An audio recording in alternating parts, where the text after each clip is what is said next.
Meta stock and ELF stock are skyrocketing after hours. These are two very important stocks to me personally, and I'm sure there's a lot of Meta shareholders that are watching this video right now that want to know my take. We're going to go through all the numbers in today's video on both these companies. And Mark Zuckerberg released, I would call some bombshell statements in the conference call that I want to go through and just show you a few of those because it's absolutely massive in terms of understanding where Meta stock is going, moving forward, and where this company is going moving forward. Now, I will say, okay, Meta stock up 19% plus after hours, ELF stock up another 13% after hours. ELF had the more shocking earnings, okay? If you want to know who had the much better earnings and who had the shocking earnings, it was actually ELF. And so we're going to actually go through ELF at the front of the video rather than Meta because ELF's earnings were absolutely incredible. And it's a shame because, you know, this is a stock I've been in for years and I've spoken about a million times on the channel, but people don't take. Because here's the problem, okay? I'll be honest, 90% of my audience is men, okay? Only about 10% of my audience is females, and shout out to the females that watch the channel. I appreciate y'all just as much as the men. I appreciate y'all, okay? But the problem is men do not take these female-related companies serious, and they miss out on some of the most incredible return opportunities out there. And I'm just telling you, like I've seen it time and time again, and as somebody that's participated in a stock like this, it's been tremendous, okay? The gains have been ridiculous. The amount of money I've made is just disgusting in regards to stock, okay? And so we're going to go through all that in this video, right? And a lot of people also want to know my opinion on where these stocks are going after tomorrow, right? Are these stocks still buys, whether we're talking about Meta or we're talking about ELF, right? Are these going to continue to produce great returns? And I'll share my opinion on that in this video as well, okay? This screenshot's from the public account here. As of right now, we're up about $55,000 on Meta and we're up $51,000 on ELF. And so I'll speak about that in today's video as always. I appreciate everybody that subscribe to the channel. We got a lot to go through in this video. If you're looking to apply to join me in my private stock group, the private wealth group, check out the description area. I might also have that as a pinned comment. It usually only makes sense to join in there if you're somebody that has over $25,000 invested. The return is in terms of like how much it costs is a very expensive group. I'm just going to be honest. To join as far as that goes, if you don't have at least $25,000 invested, it doesn't really make sense to even apply. As far as everybody else out there, whether you got $500 or whether you got $500,000, check out my Patreon. That will be also linked in the description. Every single person that's watching this video, you need to be part of that Patreon.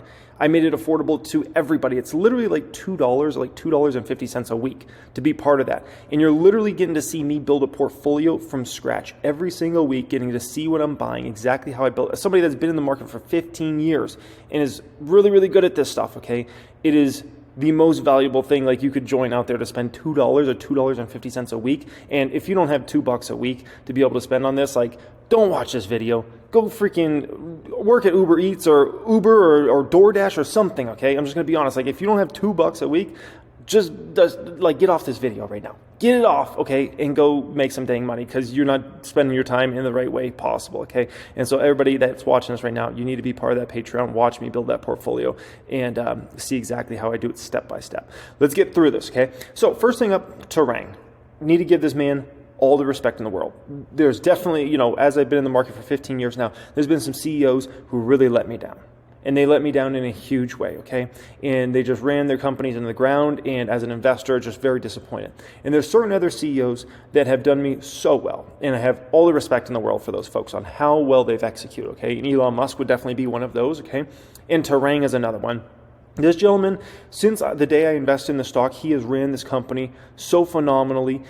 His vision for the company, his execution for the company, the numbers, it has been historic, the way this gentleman has run this company. And I could not be more of a proud shareholder of the company because of this man run the company. And he deserves his flowers, okay? He absolutely deserves his flowers. Look at these shocking results. Who else is growing like this, okay? These sorts of numbers, this might be the most well-run company in the world right now.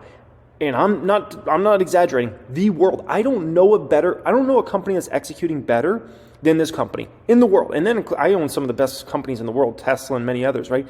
I don't know anybody that is executing at this level. Net sales up 49% year over year, gross margin up 180 basis points, adjusted EBITDA up 69% year over year. I mean, I literally don't know there's not another company that's executing better than this in the world right now. in the world. This is number one, okay? 16 consecutive growth quarters of net sales growth. I mean, look at this. It's ridiculous. And this is way back when I first started investing in the stock, right? It was a very slight growth company. They were turning it around, essentially. Termang was turning it around. He was turning the ship around. He was starting to do some influencer marketing, which was genius at that time, and really leveraging that.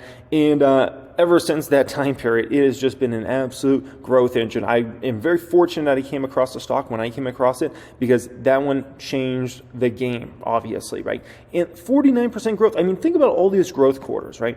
To still be putting up 49% growth is ridiculous. This is a shocking number. Like, I was not expecting them to have 49% sales growth. To me, that's just unreal, okay? Here's the deal with this company. It's about consumption.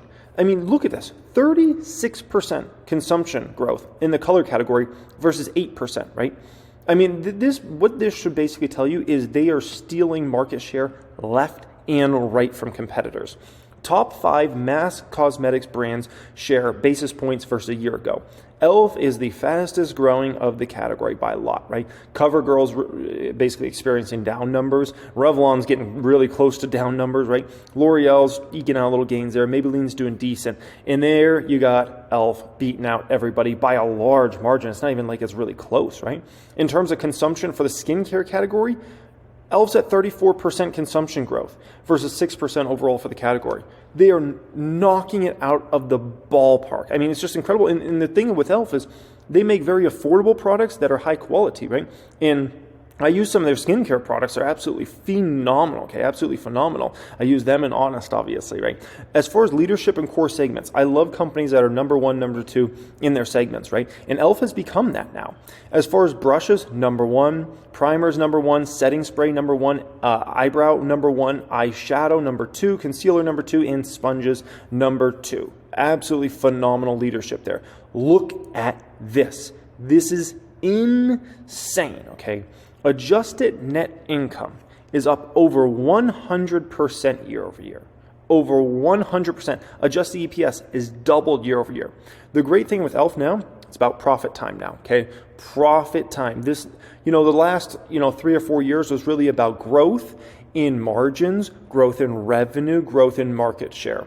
The next 3 or 4 years, in my opinion, is about growth in net income and growth in EPS. And you're going to likely see this company over the next several years grow their net income, grow their earnings per share, at potentially double or triple the rate of revenue growth. So basically, the best way to put that is, let's say the company grows 20% revenues. I would expect their net income and their EPS to be up anywhere from 40% to 60%, okay? That's what I'm expecting from this company over the next few years. The net income and the EPS is going to grow much more rapidly. I mean, much more rapidly than net income, right? And that's one of the best signs you could ever see for a company. It's just going to be absolutely tremendous, okay?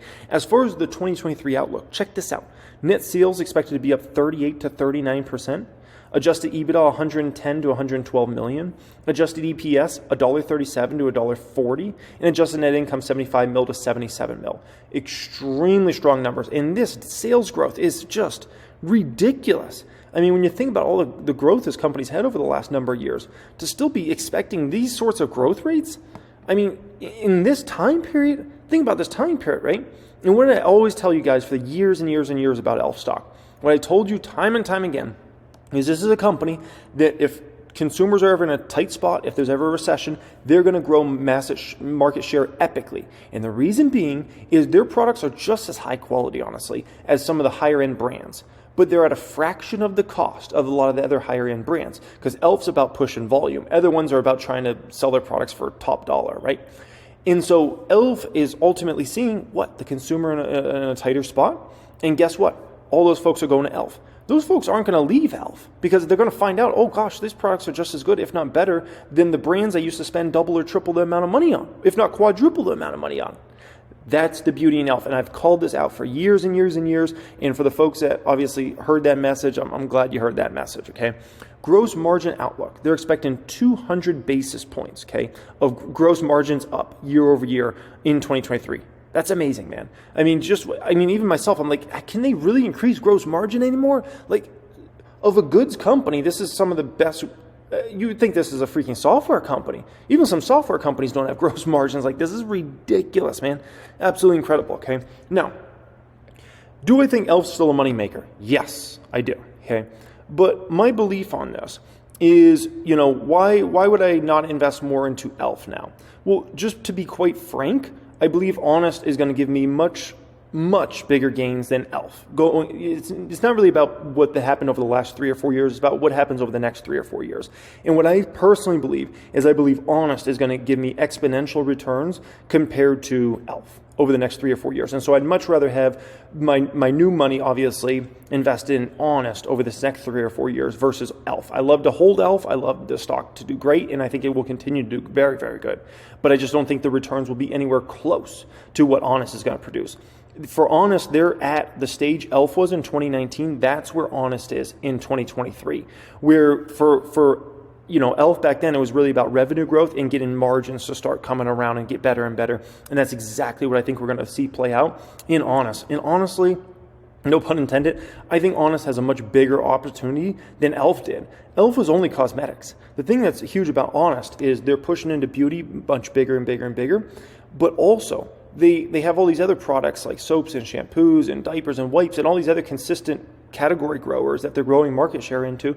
And so I think this is Elf 2.0 for me, but I just think the returns and the amount of money I'm going to make is going to be exponential. So that's why I choose to not invest more into Elf, and rather I just, I have over 100,000 shares of Honest. And so I feel pretty comfortable with that position, and we'll see how it plays out. I could be wrong, but I think I'll be right. I'm pretty good at these sorts of companies, these cosmetic sort of companies, like these folks that are getting into retail bigger and bigger, small package size, you usually do pretty good. So anyways, that's my opinion on that. Meta, next up here. Alrighty, so in terms of the quarter, complete disaster. Let's just call it what it is, right? Revenue down 4%, cost of expenses up 22%, income from operations 49%. It's just everything's a disaster. 55% net income down over year. So you might say, wait a minute. What is going on here? You're telling me that this company reports a disastrous quarter. The stock's been, pretty much doubled up into these earnings, or right around doubled up. And now it's up another 19, 20% after hours. What am I missing here? Well, you're missing a whole lot, because what you're seeing in front of you today was priced in many months ago. Many months ago. This quarter was already known. We already knew Q4 was going to be a disaster. That's why the stock went from $300+ to $88, okay? And so the market is always forward looking with these stocks. It's usually looking out 6 months from now, 9 months from now, right? And you get these kind of extreme ups and downs if a company comes in with way worse results or way better results than expected, right? But for Meta, this was already priced in a long time ago, man. A long time ago. The market's playing into the future. We all knew this, okay? So what the market actually cares about is some of the things I'm about to show you here, okay? And it's a shame because, a lot of people have been loading up on put options on Meta, for the last several months, thinking, it's going to have to fall more, right? They're going to have a bad quarter. You look at today, for instance, 743,000 option contracts, 48% of those were puts. Every single one of those contracts will likely expire worthless. Investors just threw away millions, tens of millions, hundreds of millions of dollars buying all these put options on Meta for the last number of months because they knew this upcoming quarter was going to be bad, but it was already priced in. That's what they missed time and time again, man. And so these folks just lost a fortune, and it's like, okay. Now, here's what the market's looking at, okay? Family daily active people, 2.96 billion. That's an increase of 5% year over year. That means, somebody using at least one of their apps, which if you don't know, they own obviously Facebook, they own Facebook Messenger, they own WhatsApp, which is just really starting to take off in a massive way. And they also own Instagram. Okay. So this means, somebody using at least one of their apps on a daily basis, almost 3 billion people. As far as family monthly active people, 3.74 billion. That's an increase of 4% year over year. That means somebody using at least one of their apps at least once a month. Facebook daily active users at 2 billion now. That's an increase of, every time you think Facebook can't get any bigger, right? Can't get any bigger. They get bigger. It's incredible, man. 4% growth year over year. Facebook monthly active users, 2.96 billion. That's an increase of 2% year over year.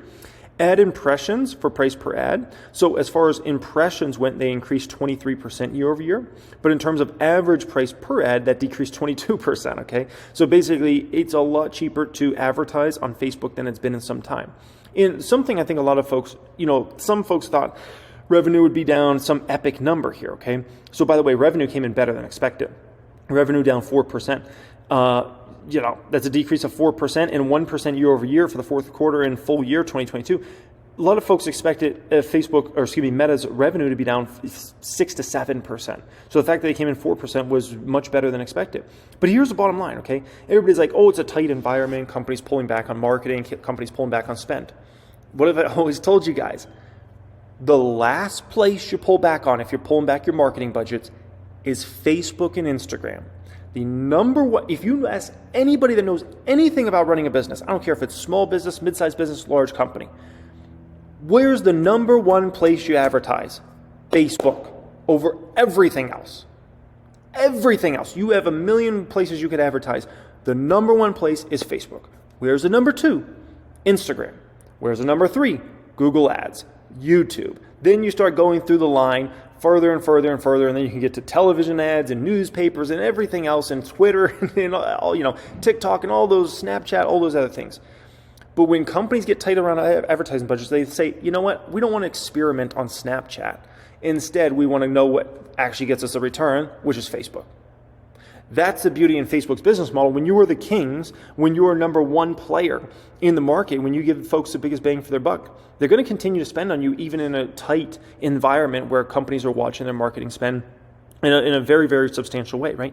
Share repurchases. They repurchased $6.91 billion worth of shares in the fourth quarter. That's great. The stock was a steal deal.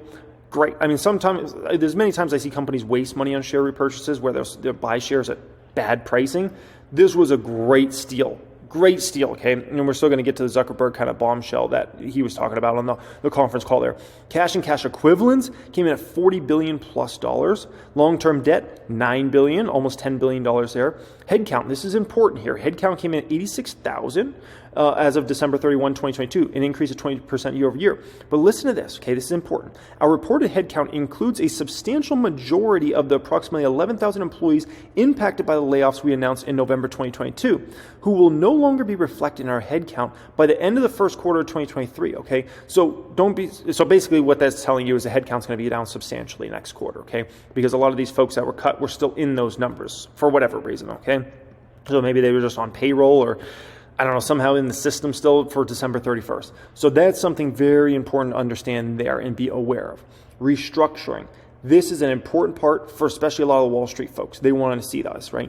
Look at the cost savings they're basically going to get from that 11,000 employee cut. We're talking over $4 billion plus dollars a year.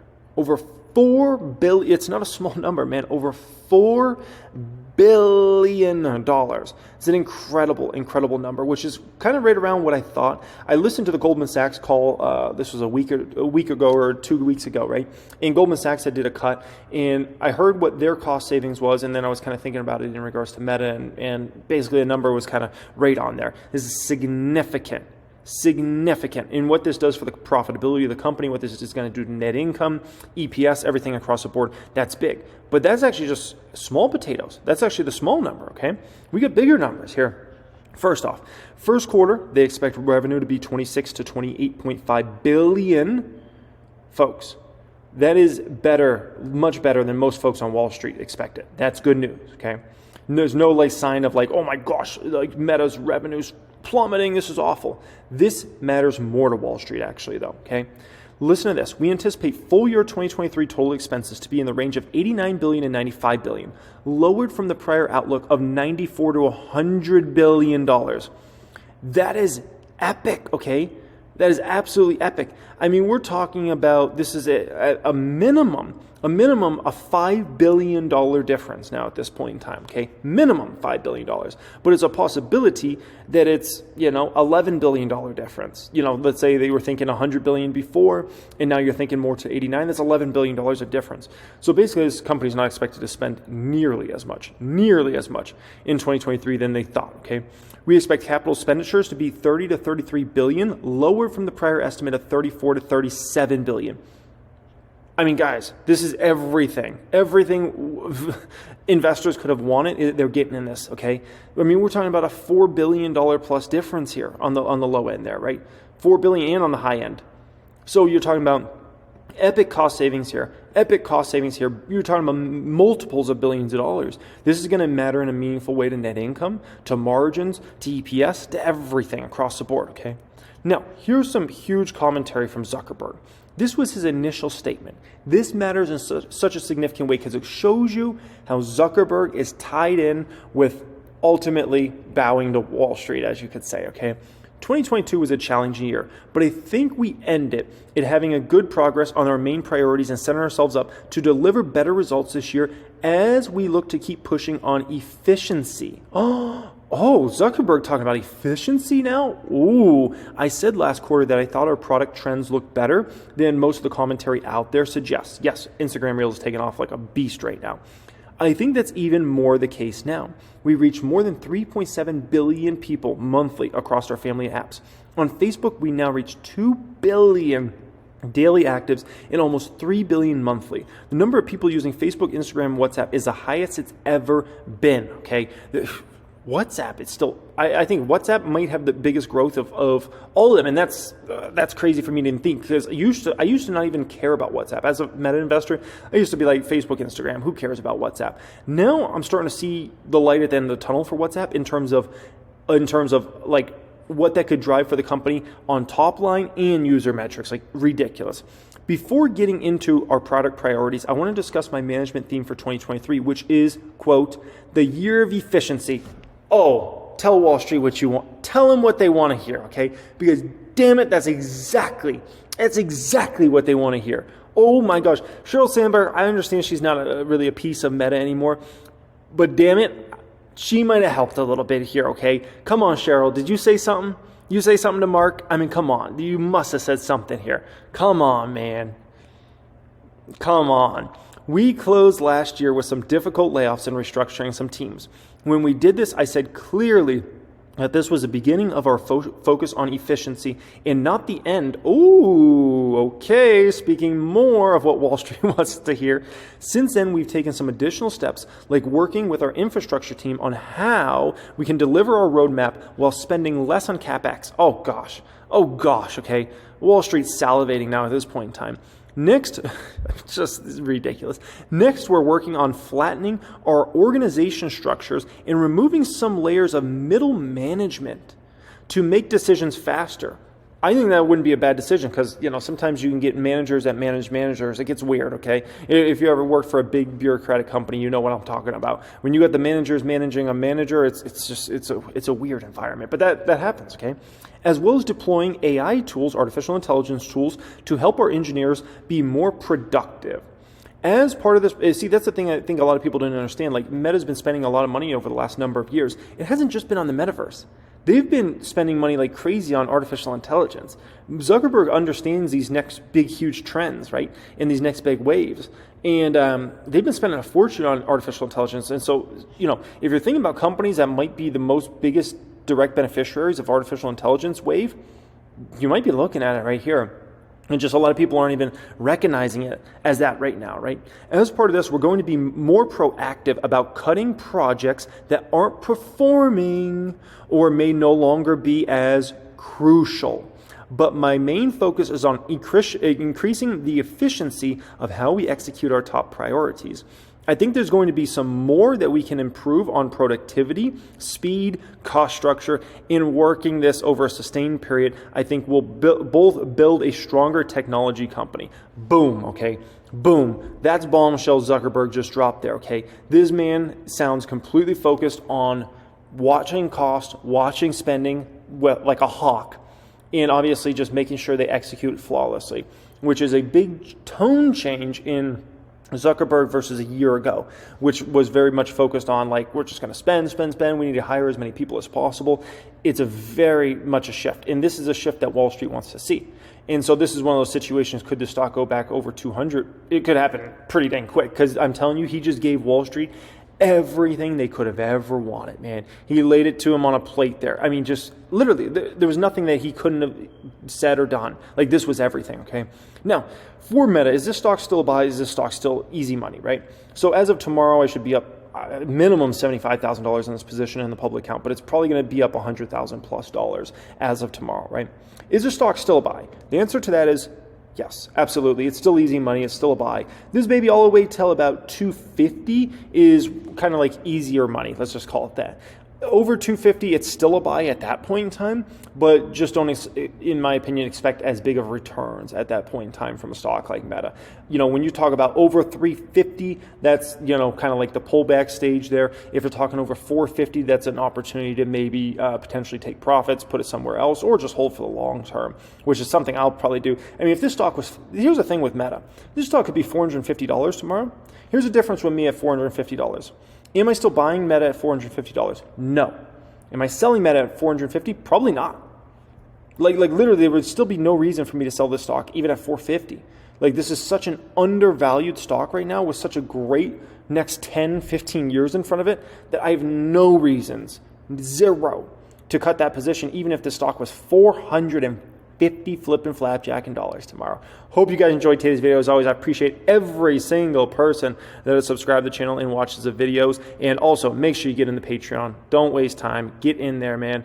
And yeah, get to see the moves I'm making every single week. That will be pinned comment. Also, if you're a little bit of a bigger baller and you want to apply to join my private stock group, the private wealth group, that will be in the description. That might also be pinned comment as well. And have a great day. Whew, it's going to be nice tomorrow.